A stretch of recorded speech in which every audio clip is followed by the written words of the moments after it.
Uttarakhand prime. चलिए शुरुआत करते हैं खबरों की, जहां उत्तराखंड में पीएम नरेंद्र मोदी और गृह मंत्री अमित शाह का दौरा है। पीएम मोदी 2 अक्टूबर या 14 अक्टूबर में से किसी एक दिन उत्तराखंड आ सकते हैं।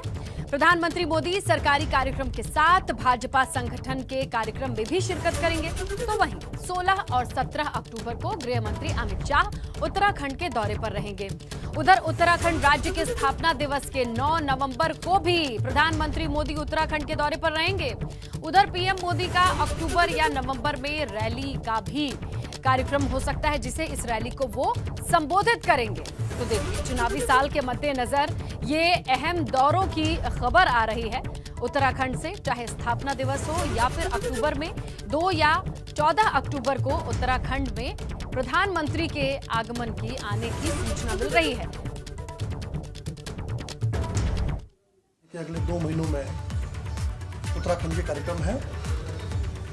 व्यक्तिगत कार्यक्रमों के साथ साथ संगठन के कार्यक्रम उनके हैं और संगठन की विभिन्न प्रकार की बैठकें प्रदेश स्तर की, जिला स्तर की और आगामी जो चुनाव हैं उनके मद्देनज़र जो आवश्यक बैठकें हैं वो सभी बैठकें उनके द्वारा ली जाएंगी। और प्रधानमंत्री जी का एक बड़ा कार्यक्रम नवंबर के महीने में हम लोग करेंगे, जिसमें लाखों की संख्या में कार्यकर्ता एकत्र होंगे और माननीय प्रधानमंत्री जी उनको संबोधित करेंगे। तो उधर आयुष्मान योजना के 3 साल पूरे होने पर देहरादून में एक कार्यक्रम रखा गया, जिसमें सीएम पुष्कर सिंह धामी ने भी शिरकत की। इस कार्यक्रम में आपको बताएं, अटल आयुष्मान योजना के लाभार्थी भी मौजूद रहे। इस दौरान योजना से जुड़े लोगों से उनके अनुभवों की भी जानकारी ली गई। वहीं बेहतर इलाज करने वाले अस्पतालों को सम्मानित किया गया। सीएम ने अस्पतालों के बकाया भुगतान को लेकर भी अधिकारियों को निर्देश दिए। 7 दिन के भीतर सभी का भुगतान पूरा कर दिया जाए, ये बात भी निकल के सामने आई।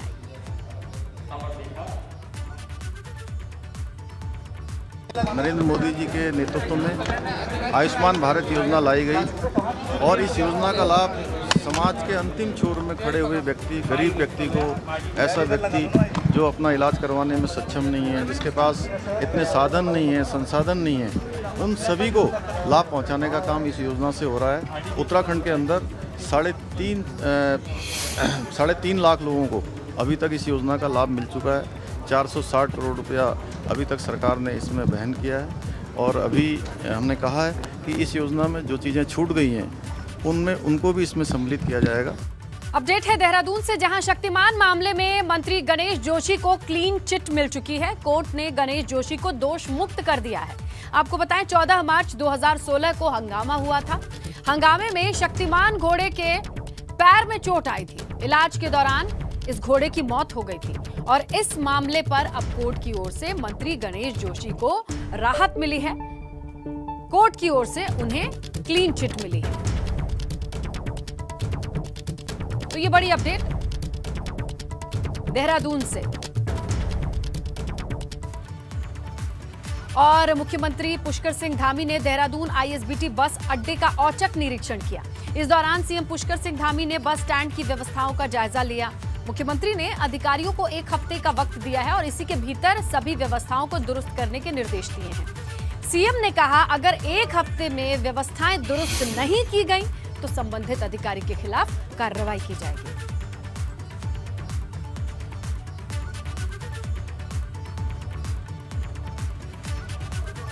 खबर मिल रही है, राज्यसभा सांसद अनिल बलूनी का उत्तराखंड दौरा होना है। कल यानी 24 सितंबर को वो देहरादून आ रहे हैं।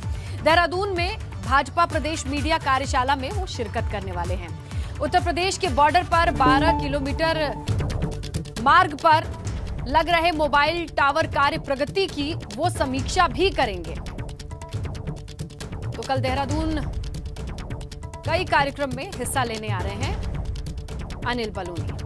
और उधर जॉली ग्रैंड एयरपोर्ट पर बने नए टर्मिनल परिसर का 7 अक्टूबर को उद्घाटन होना है। पर्यटन मंत्री सतपाल महाराज ने टर्मिनल का निरीक्षण भी कर लिया है। टर्मिनल परिसर में बनने से एयरपोर्ट पर जो कैपेसिटी है यात्रियों की वो 10 गुना बढ़ जाएगी। इसके साथ ही आने वाले वक्त में जॉली ग्रैंड एयरपोर्ट पर फ्लाइट की संख्या भी बढ़कर 30 हो जाएगी।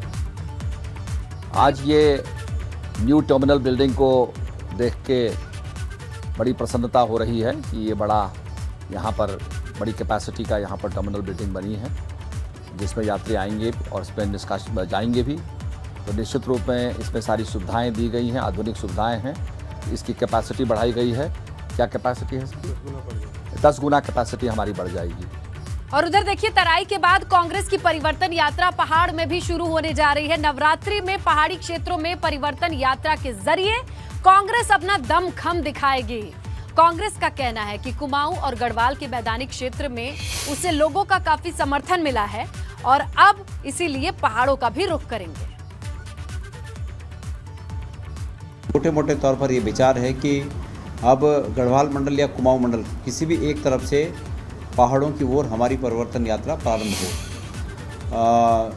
मैं समझता हूँ कि श्राद्धों के बाद जैसे ही नवरात्र शुरू होंगे हम अपनी शुरुआत करेंगे और उसके लिए पूरी तरह से प्लान तैयार किया जाएगा।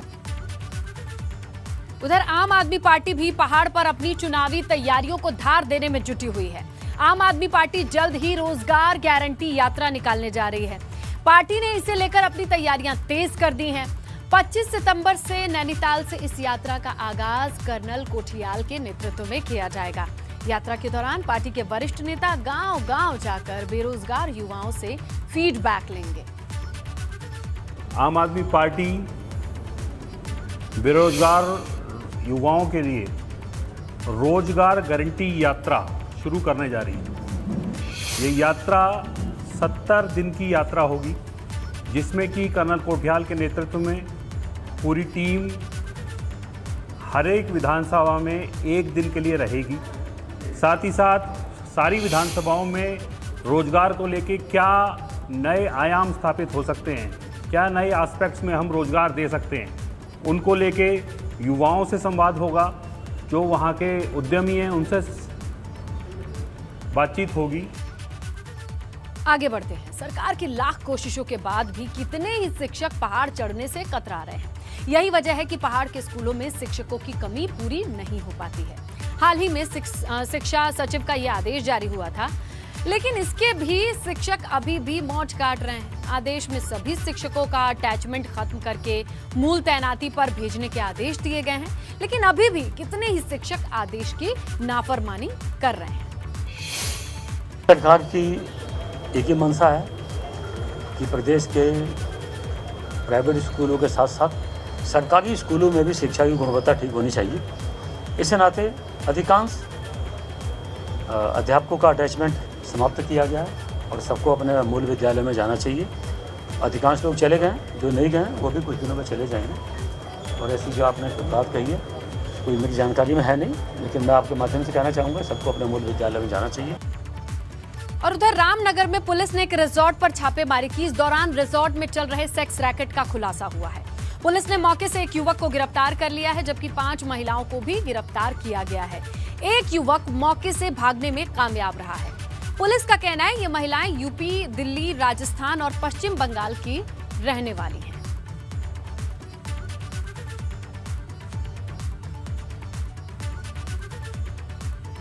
ह्यूमन ट्रैफिकिंग सेल को सूचना मिली कि मोहान स्थित एक प्राइवेट रिसोर्ट में अनैतिक कार्य चल रहा है।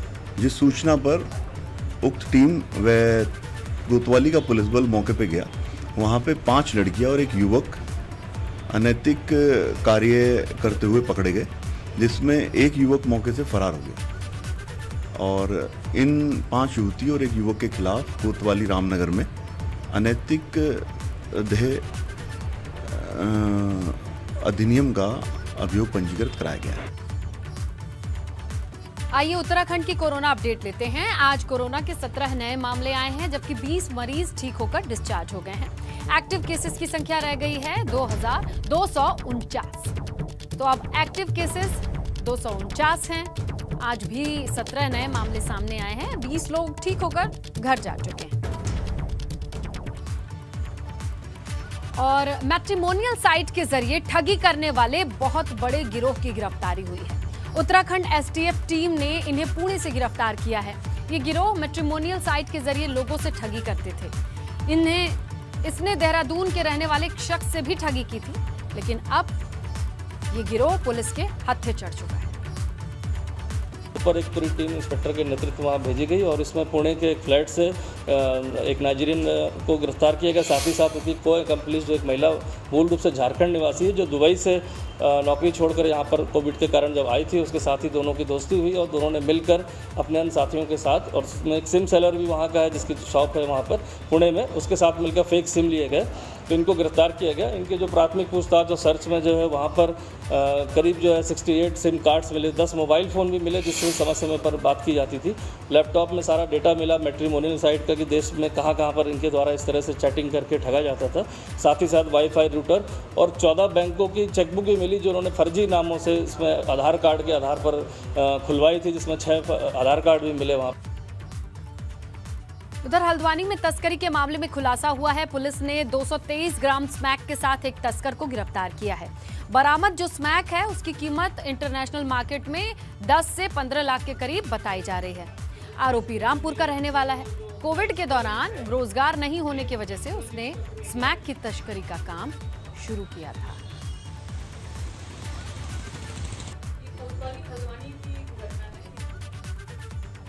आइए आगे बढ़ते हैं और बात करते हैं चार धाम यात्रा की, जिसके शुरू होने के साथ चार धाम में रौनक नजर आ रही है। चलिए आपको उत्तराखंड के चार धाम की 4 तस्वीरें दिखाते हैं। केदारनाथ धाम और बद्रीनाथ धाम, गंगोत्री धाम में हर दिन श्रद्धालु पहुंच रहे हैं। ताजा तस्वीरें आपके सामने हैं। फिलहाल श्रद्धालुओं की संख्या सीमित रखी गई है। और प्रधानमंत्री नरेंद्र मोदी के सलाहकार भास्कर खुलबे और प्रधानमंत्री कार्यालय के उप सचिव मंगेश चिंगड़ियाल बद्रीनाथ धाम के दौरे पर पहुंचे। दोनों अधिकारी बद्रीनाथ धाम में मास्टर प्लान के तहत किए जा रहे निर्माण काम का जायजा लेने के लिए पहुंचे हैं। इससे पहले उन्होंने केदारनाथ धाम में भी पुनर्निर्माण कामों का निरीक्षण किया। हम लोग आज देख करके, कल सुबह देख करके आकलन कर पाएंगे, लेकिन इसको भी भव्य बनाने की हमारी सोच है। राज्य सरकार उसमें लगी हुई है और हम चाहते हैं कि ये बद्रीनाथ तो बिल्कुल एक छोटी स्मार्ट सिटी की तरह डेवलप हो, क्योंकि जो लिमिटेशन केदारनाथ में हमारे पास वेदर पोज करता है वो बद्रीनाथ में नहीं है। बद्रीनाथ में लंबे समय तक, और क्योंकि ऊंचाई कम है, काम ज़्यादा दिन तक हो सकता है। हमारी उम्मीद रहेगी कि हम यहाँ काम एक बार जब शुरू करेंगे, जल्दी हम उसको संपन्न कर पाएंगे। और उधर चार धाम यात्रा शुरू होने के बाद केदार घाटी में पसरा सन्नाटा अब दूर हो गया है।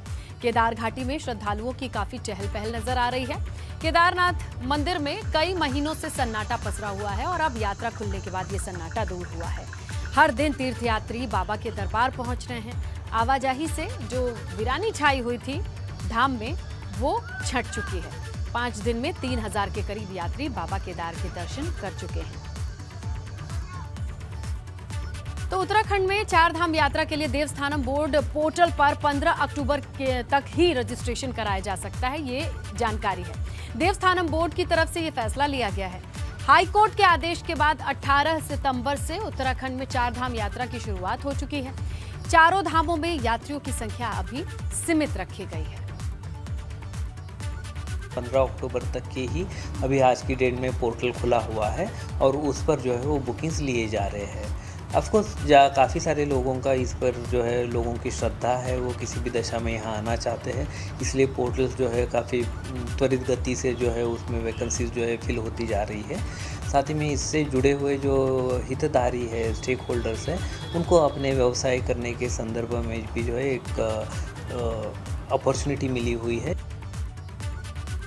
उधर बद्रीनाथ धाम में भी यात्रियों की चहल पहल दिखाई दे रही है।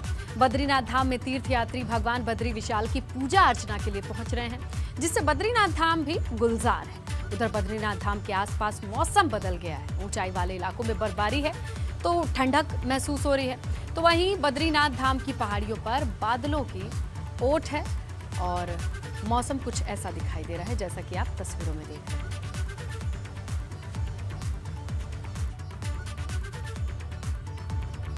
और चार धाम यात्रा की तैयारियों को लेकर कांग्रेस एक बार फिर से सवाल उठा रही है। कांग्रेस का कहना है कि भाजपा सरकार ने, हाई कोर्ट ने जब चार धाम यात्रा को लेकर सही ढंग से पैरवी नहीं की है, यही वजह है कि यात्रा सही तरीके से संचालित नहीं हो पा रही है। तो ये आरोप कांग्रेस की ओर से है।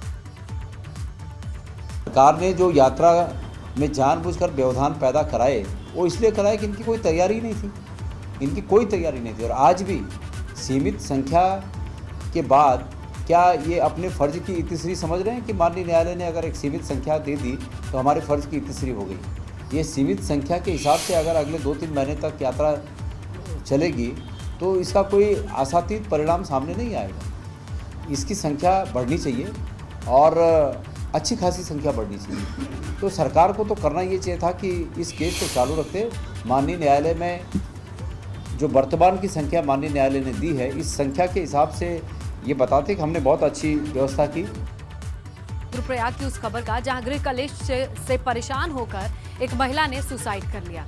इसके साथ ही उसने अपने 6 साल के बेटे की भी जान ले ली। बताया जा रहा है कि महिला ने पहले तो अपने बच्चे की तकिए से मुंह दबाकर जान ली, इसके बाद महिला ने खुद को फांसी लगा लिया। और उधर मसूरी के गगोली पावर हाउस में फिर से पहाड़ी में भूस्खलन हुआ है और इस वजह से ये रास्ता बाधित है। पहाड़ी का एक बड़ा हिस्सा टूटकर हाईवे पर आ गिरा है और अब राहगीरों को काफी दिक्कत हो रही है। और उधर विकास नगर में बारिश अभी भी कहर बरपा रही है। बारिश की वजह से जनजीवन अस्त व्यस्त है, कई रोड खराब हैं। शिलीखड कुनैन मोटर मार्ग पर अभी भी मलबा है, ये बंद पड़ा है और कई गांवों के तहसील मुख्यालय से संपर्क कटे हुए हैं।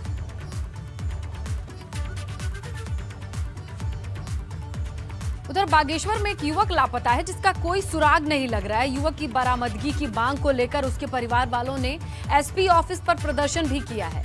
परिजनों का कहना है कि युवक को उसके साथी ने नौकरी दिलाने के लिए ऋषिकेश बुलाया था, मगर तभी से उसका कोई सुराग नहीं लग रहा है।